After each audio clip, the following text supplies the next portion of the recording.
की है कि हिंदी का प्रगतिवाद के कुछ महत्वपूर्ण प्रश्न करवाएंगे आपको। इसके पहले हमने काफ़ी सारे लेक्चर लगाए हैं जिसमें हम कंटिन्यू करवा रहे हैं आपको, तो आपने इन लेक्चरों को कंटिन्यू देखते रहना है।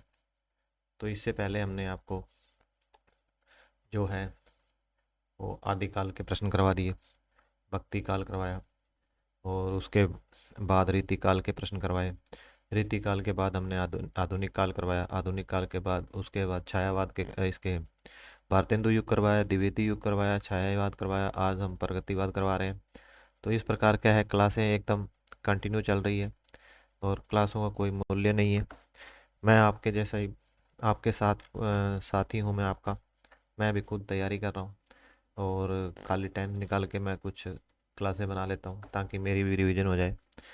और रिवीजन ऐसे है कि जैसे मान लो एक बार मैं प्रश्न को टाइप करता हूँ, फिर मैं आपको पढ़ाता हूँ, तो एक दो बार मैं खुद उसको पढ़ लेता हूँ, तो क्या होता है कि दो बार तैयारी हो जाती है। तो दो बार में अगर पर डे में करता हूँ तो थोड़ा अच्छा तैयारी हो जाती है।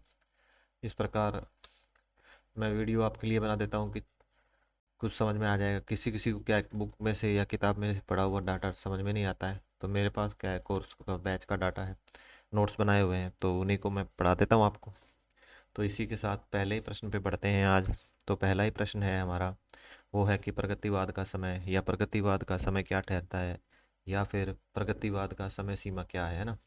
तो इसका आपने जवाब देना है। अगर क्लास तेज चलती है तो आपने फिर इसको पॉज करना है और फिर अपना आंसर देना है और फिर आपने आगे बढ़ना है। तो मैं जल्दी जल्दी आंसर दूंगा और हम चले आगे बढ़ते चलेंगे। तो पहला ए है जो है 1932 ईस्वी से 1940, 1936 से 1940, 1936 से 1942, 1936 से 1943। तो इसका जवाब जो सही जवाब है वो रहने वाला है 1936 से 1940। तो इसका जवाब जो है वो डी रहेगा। इसी के साथ हम इसका उत्तर देखते हैं क्या है। इसका उत्तर डी है और प्रगतिवाद का जो सही समय है वो 1936 से 1943 है। तो इसी के साथ हम अगले प्रश्न पे चलेंगे। अगला ही जो प्रश्न है कि प्रगतिवाद जो राजनीति के क्षेत्र में इसको क्या नाम दिया गया। ठीक है, तो इसको क्या नाम दिया गया आपने बताना है। क्या इसको साम्यवाद या मार्क्सवाद कहा गया, या छायावाद कहा गया, या फिर प्रयोगवाद कहा गया, या रहस्यवाद कहा गया। तो इसी का पहला ही आंसर है ए, आंसर है इसका। तो पहला आंसर है ए। ठीक है, तो इसी के साथ हम इसका उत्तर देखेंगे एक बार।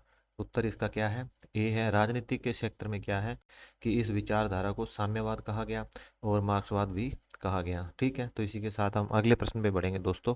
अगला ही प्रश्न है कि मार्क्सवाद के प्रवर्तक किसे माना जाता है। तो विश्व लेवल पर देखा जाएगा कि इसको माना जाता है, क्या नगेंद्र को माना जाता है, या कार्ल मार्क्स को माना जाता है, रामचंद्र शुक्ल को माना जाता है, या राम कुमार वर्मा को माना जाता है। तो इसका जो जवाब है वो रहने वाला है बी। तो इसी के साथ हम आगे बढ़ेंगे। इसका उत्तर जो बी है, कार्ल मार्क्स को क्या है, मार्क्सवाद का प्रवर्तक माना जाता है। ठीक है, इसी के साथ हम प्रश्न पे चलते हैं। प्रश्न है कि हिंदी प्रगतिवाद धारा के प्रवर्तक कवि किसे माना जाता है। तो हिंदी प्रगतिवादी काव्य धारा के प्रवर्तक कवि कौन है। तो आपने बताना है कि जयशंकर प्रसाद जी है, या फिर डॉक्टर नगेंद्र जी है, या क्या नागार्जुन जी है, और या फिर क्या राम कुमार वर्मा जी है। तो इसका जवाब जो सही जवाब है वो रहने वाला है सी।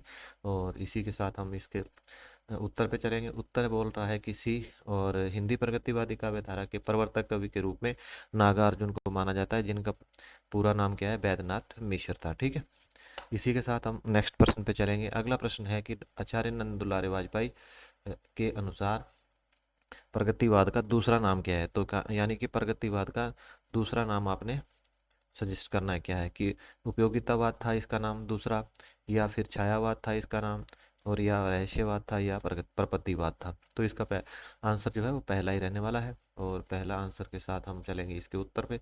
उत्तर है इसका कि ए आंसर है। ठीक है, उसी के साथ इसका सामान्यता मतलब आमतौर पर क्या है कि यह कहा जा सकता है कि मजदूर वर्ग, दलित वर्ग और कृषक वर्ग, है ना।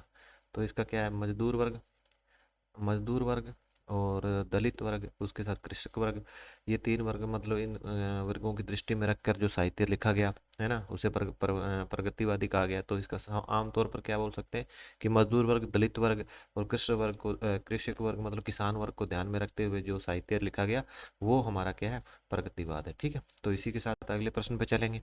अगला ही जो प्रश्न है वो कि मुल्क राज आनंद, ठीक है, क्या है कि मुल्क राज आनंद और सज्जाद जाहिर ने भारतीय प्रगतिशील लेखक संघ की स्थापना कब और कहाँ की? तो आपने बताना है कि कब की थी और कहाँ की थी। तो इसका जवाब क्या है कि दिल्ली 1935 में है, या इलाहाबाद 1936 है, या लंदन 1935 है, या फिर आपने बताना है कि मुंबई 1936 है। तो इसका सही जवाब रहने वाला है लंदन 1935। ठीक है, तो इसी के साथ इसका उत्तर देखेंगे। इसका उत्तर है सी, लंदन 1935। और मुल्कराज आनंद और सज्जाद जहीर ने क्या किया? 1935 के अंदर भारतीय प्रगतिशील लेखक संघ की स्थापना की लंदन में। ठीक है, इसी के साथ हम अगले प्रश्न पे चलेंगे। अगला ही जो प्रश्न है वो भारतीय प्रगतिशील लेखक संघ का 1936 में पहला अधिवेशन हुआ। ठीक है, ये 1936 में पहला अधिवेशन हुआ है। तो आपने बताना है कि कहाँ हुआ और इसके जो अधिवेशन के अध्यक्ष कौन थे, है ना। तो आपने बताना है क्या ये लखनऊ था, या फिर कानपुर में हुआ था 1936 में, या फिर आगरा में हुआ था, या मेरठ में हुआ था। तो इसका सही जवाब जो रहने वाला है वो रहने वाला है लखनऊ। ठीक है, तो आपका उत्तर ए रहने वाला है, और इसकी जो अध्यक्षता है वो मुंशी प्रेमचंद जी ने की थी। ठीक है, तो इसका उत्तर ए रहा। और उसके बाद क्या है, ए रहने के बाद ये हुआ कि प्रगतिशील लेखक संघ की स्थापना जो है, स्थापना नहीं, पहला अधिवेशन 1936 में किया गया, जो कि लखनऊ में किया गया। और उसके जो है मुख्य जो प्रेमचंद जी रहे, मुंशी प्रेमचंद अध्यक्ष रहे। ठीक है, तो भाई ये है कि जो ये प्रश्न का उत्तर ऐसे लिख देने से क्या होता है कि आपको इसमें डाउट नहीं रहेगा। मेरे मेरे से गलती होने की संभावना क्या है, कम हो जाती है। अगर मैं उत्तर नहीं लिखूंगा साथ में तो गलती होने की संभावना ज़्यादा रहती है। ताकि अगर नोट्स के अंदर से, बुक के अंदर से अगर क्वेश्चन बना रहा हूँ तो उसका उत्तर भी मैं साथ साथ लिखता हूँ, ताकि कि तुम्हारे को भी परेशान ना हो, मेरे को भी परेशान ना हो। ताकि क्या होता है कि ये सही जवाब मिले आपको। तो इसी के साथ आगे बढ़ते हैं कि प्रगतिवादी काव्य धारा की विशेषता आपने बताना है कि विशेषता कौन सी नहीं है ना। ये जो नहीं वाले प्रश्न है इनको थोड़ा सा हमने ध्यान से करना होता है। कि ये है शोषितों के प्रति सहानुभूति है, या फिर ईश्वर और धर्म और ईश्वर का विरोध किया इन्होंने, या नारी का सम्मान किया, और या फिर रहस्यवाद। तो इसमें क्या नहीं है, वो एक ही बतानी है हमने। तो भाई हमने ये तो देखा कि ये तो है ना। ये तो मतलब कि शोषितों के प्रति सहानुभूति, क्योंकि इसमें हमने पहले पढ़ा कि भाई किसान मजदूर मजदूर वर्ग जो गरीब वर्ग है उसके बारे में जो साहित्य लिखा गया उसको क्या है, प्रयोगवाद प्रगतिवाद कहा गया है ना। तो शोषितों के प्रति सहानुभूति रही इनकी, है ना। तो उसके बाद हमने देखा कि धर्म और ईश्वर के प्रति भी इनका इन्होंने क्या है, विरोध किया है। ठीक है, और नारी का इन्होंने क्या किया है, सम्मान किया है। तो इसमें क्या है, उत्तर रहने वाला है डी। डी डी मतलब क्या है कि ये रहने वाली है जो ये काव्य की विशेषता है वो रहस्यवाद की रहने वाली। ठीक है, तो इसी के साथ हम अगले ही प्रश्न पे चलेंगे। अगला प्रश्न है कि नागार्जुन का जन्म कब और कहाँ हुआ? तो आपने बताना है नागार्जुन जी का जन्म जो है काशी 1911 में हुआ, इलाहाबाद 1912 में हुआ, 1911 में दरभंगा बिहार में हुआ, और क्या 1911 कानपुर में हुआ। तो इसका जवाब तो ये भी नहीं है, ये भी नहीं है, और ये भी ये है नहीं, यानी कि ये नहीं है ना। तो इसका जो जवाब है वो रहने वाला है सी, है ना। तो सी के साथ हम आगे बढ़ेंगे, इसके उत्तर पे चलेंगे एक बार। उत्तर में क्या बोल रहा है कि जो नागार्जुन जी का जन्म 1911 में हुआ था, दरभंगा बिहार में हुआ। ठीक है, तो इसी के साथ अगले ही प्रश्न पे चलेंगे कि नागार्जुन जी की रचना कौन सी नहीं है। तो आपने ये बताना है कि नागार्जुन जी की जो रचना है वो कौन सी नहीं है। ठीक है, तो युग धारा जो 1953 में आई, संतरंगे पंखों वाली 1959 में आई, उसके बाद तुमने कहा था 1980 में आई, और हे मेरी तुम 1981 में आई। तो इनकी रचना कौन सी नहीं है? तो भाई ये युग धारा 1953 में आई, ये भी युग धारा भी इनकी है। सतरंगे पंखों वाली भी इनकी है, तुमने कहा था इनकी है। और ये जो रचना है ये जो रचना है हे मेरी तुम, ये इनकी नहीं है। तो डी आंसर है इसका। इसी के साथ हम आगे बढ़ेंगे। आगे बढ़ने से क्या है, हे मेरी तुम 1981 में जो प्रकाशित हुई, ये केदारनाथ अग्रवाल जी की रचना है। ठीक है, इसी के साथ हम आगे बढ़ेंगे, अगले ही प्रश्न पे चलते हैं। केदारनाथ अग्रवाल जी की क्या रचना नहीं है?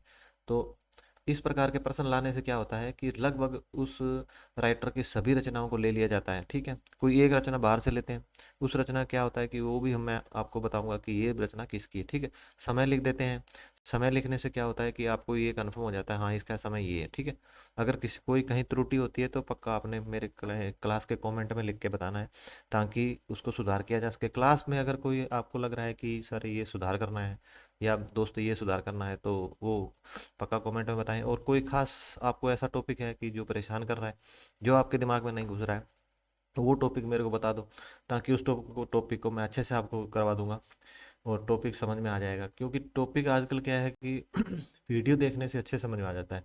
तो कोई विद्यार्थी क्या होता है, कोर्स ले नहीं सकता है, तो पैसे की समस्या होती है, तो क्या होता है कि फाइनेंशियल प्रॉब्लम है, तो इधर मैं पढ़ा सकता हूँ आपको, कोई परेशानी नहीं है, क्योंकि मैं तैयारी कर रहा हूँ तो मेरा भी कुछ अच्छा हो जाएगा, ठीक है।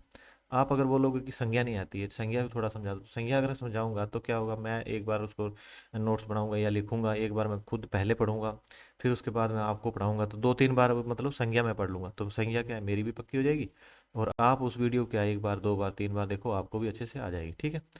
तो इससे ये होगा कि अच्छे से समझ में आ जाएगा, हमने आपको भी आ जाएगा, क्योंकि मैं भी एग्जाम देने जा रहा हूँ, मास्टर कैडर, लेक्चर कैडर, उसके बाद यूजीसी नेट देना है, पीएचडी एंट्रेंस देना है, तो इस प्रकार क्या है कि आप, मेरी भी तैयारी हो रही है, आपकी भी तैयारी हो रही है, पैसे की इतनी कोई वो रिक्वायरमेंट नहीं है, ठीक है।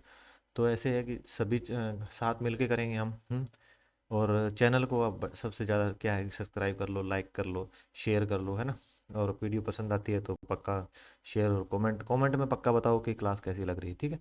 तो इसी के साथ 11 नंबर प्रश्न का उत्तर देते हैं हम, कि केदारनाथ अग्रवाल जी की रचना नहीं है, तो तो आपने बताना है क्या, कि नींद के बादल 1947 में आई, युग की गंगा 1947 में आई, पुरानी जूतियों का कोरस 1983 में आई, आग का आईना 1970 में आई, ठीक है। तो इनकी रचना कौन सी नहीं है, तो इनकी रचना नहीं है कि पुरानी जूतियों का कोरस 1983 में आई, ये नहीं है, यानी कि सी आंसर इसका नहीं है। बाकी रचनाएं क्या है, केदारनाथ अग्रवाल जी की है।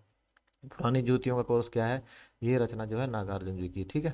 इसी के साथ हम बढ़ेंगे आगे। 12 नंबर क्वेश्चन है, डॉक्टर राम कुमार वर्मा को कौन सा सम्मान नहीं मिला है, मतलब मैंने देखा कि इस प्रश्न के अंदर उनको बहुत सारे सम्मान मिले, तो हमने क्या किया, सभी सम्मान को क्या है, इसमें ऐड कर लिया, और जो नहीं मिला है वो एक ऐड किया है, और वो हम क्या करेंगे, वो किसको मिला है वो भी बता देंगे आपको, ठीक है। तो इसका उत्तर क्या रहने वाला है, कि साहित्य अकादमी पुरस्कार, फिर सलाका सम्मान, और भारत भारती पुरस्कार, और व्यास सम्मान, और फिर सोवियत लैंड सम्मान। तो इनको क्या है, सोवियत लैंड सम्मान नहीं मिला है, ठीक है। तो इसके साथ डी नहीं मिला है, तो डी इसका आंसर हो जाएगा। इसी के साथ हम आगे बढ़ेंगे। आगे बढ़ने से क्या है कि इसका आगे हमने क्या किया है, थोड़ा व्याख्या कर दिया, मतलब थोड़ा डिटेल से बताया आपको कि डॉक्टर राम कुमार वर्मा जी को क्या है, साहित्य अकादमी पुरस्कार भी मिला, ठीक है। उसके बाद इनको सलाका सम्मान भी दिया गया, भारत भारती पुरस्कार से सम्मानित किया गया, और व्यास सम्मान भी दिया गया, ठीक है। तो ये आपने पक्का ध्यान रखना है, आपने इसको क्या करना है, इसको टाइम के साथ याद कर लेना है कि कौन सा किस रचना पे मिला है और क्या समय, ठीक है। तो इसी के साथ हम आगे बढ़ेंगे। 11 नंबर प्रश्न पे, रागे राघव जी की रचना नहीं है, तो इसके अंदर जो राइटर थे उन सब की रचना मैं लेके आया हूँ, ठीक है। तो इस प्रकार ये क्या है, नहीं है वाले प्रश्न को आपने थोड़ा सा ध्यान दे देना है, कि अज्ञे खंडर 1944 में आई, पिंगलते पत्थर 1946 में आई, और राह के दीपक 1947 में आई, यानी कि ये तीनों जो रचनाएं हैं ये तो है भाई, ये तो है रागे राघव जी की, ठीक है। तो ये एक रचना क्या है, ये इनकी नहीं है, तो हम देखते हैं ये रचना किसकी है ना। तो इसी को रचना को देखने के लिए क्या है, एशिया जाग उठा, है ना। तो एशिया जाग उठा, और हिलोल व वाणी जो रचना है, हिलोल व वाणी की व्यथा, ये जो रचना है शिवमंगल सुमन जी की है, ठीक है। इसके साथ हम 14 नंबर लास्ट सेकंड क्वेश्चन, कि त्रिलोचन शास्त्री जी की रचना नहीं है, ठीक है। तो ये जो राइटर है इनको अच्छे से करना है, इनको कोई रचना छोड़नी नहीं है जो हमारे लगी हुई है ना। पर आंखें नहीं भरी, एक ये रचना है। उसके बाद मैं जनपद का मैं उस जनपद का कवि हूँ, और गुलाब और बुलबुल। उसके बाद ताप के तापे हुए दिन, और धरती 1945 में आई, सबका अपना अपना आकाश, और फूल, और फूल नाम है एक, ठीक है। तो इसका जो सही जवाब रहने वाला है वो रहने वाला है ए, है ना। तो ए, इसके अभी उत्तर पे चलते हैं। उत्तर में क्या लिखा है, कि पर आंखें नहीं भरी और मिट्टी की बारात, ये दो रचना अलग अलग है, कि आंखें नहीं भरी और मिट्टी की बारात, ये जो रचना है वो शिवमंगल सिंह सुमन जी की है, ठीक है। इसी के साथ हम अंतिम प्रश्न पे चलते हैं। अंतिम प्रश्न है कि धरती का कवि किसे कहकर पुकारा गया है, तो आपने ये बताना है कि धरती, ऐसा कौन सा कवि है जिसको धरती का कवि कहकर पुकारा गया है, ठीक है। तो इसका जवाब आपने देना है, कि शिवमंगल सिंह सुमन है क्या, या डॉक्टर रामविलास शर्मा जी है, या त्रिलोचन शास्त्री जी है, या फिर रागे राघव जी है। तो इसका सही जवाब जो है वो क्या है, त्रिलोचन शास्त्री जी है। तो इसी के साथ हम इसके उत्तर पे चलेंगे। इसका इनका जो है त्रिलोचन शास्त्री जी का क्या है, पूरा नाम क्या है भाई, वासुदेव था, ठीक है। तो इसी के साथ हम आगे बढ़ेंगे, मतलब क्लास को समाप्त करते हैं। और मैं आपको बता देना चाहता हूँ कि हमने कंटिन्यू क्लासें की है, हमारी प्लेलिस्ट में जाना है आपने और कंटिन्यू क्लासों को देख लेना है, ठीक है। कोई चीज़ समझ में नहीं आती है तो पक्का कमेंट में लिख के बता देना है। उसके बाद आपको क्या टॉपिक चाहिए वो मेरे को बता देना है। और इसके बाद आज हमने प्रगतिवाद किया, कल हम प्रयोगवाद करेंगे, ठीक है। प्रयोगवाद यानी कि अंग्रेजी वाला ना, अंग्रेजी वाला करेंगे। इनके तार सप्तक है, चार तार सप्तक है, उनको उनको पढ़ेंगे हम, ठीक है। उसके अंदर कौन से राइटर है वो पढ़ लेंगे, ठीक है। इसी के साथ क्या है कि क्लास को समाप्त करने की अनुमति चाहते हैं दोस्तों। धन्यवाद क्लास में जुड़ने के लिए, थैंक यू सभी का, ठीक है। तो इसी के साथ ख़त्म कर लेते हैं क्लास को। ओके।